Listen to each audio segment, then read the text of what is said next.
আসলে জীবন তো মোমবাতি নয়, তবুও নিভে যায়।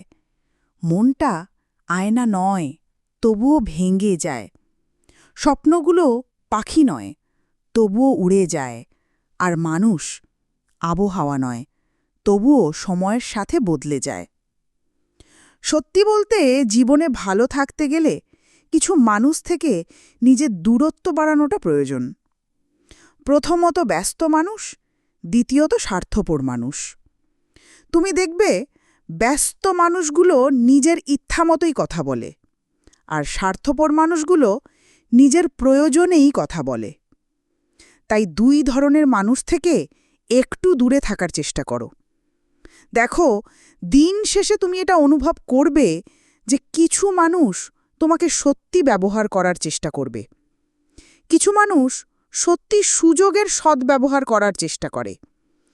দিন শেষে তুমি এটা অনুভব করবে যে খুবই স্বল্প সংখ্যক মানুষই আপন হবে, বেশিরভাগ মানুষই আপন হওয়ার অভিনয় করবে। দিন শেষে তুমি যখন আপন মানুষগুলোকে খুঁজতে যাবে, সর্বপ্রথম তুমি নিজেকেই পাবে। কারণ নিজের থেকে অধিক আপন কেউ হয় না, নিজের থেকে অধিক প্রিয় কেউ হয় না। ভিডিওটি ভালো লাগলে শেয়ার করে অন্যকে দেখার সুযোগ করে দিও।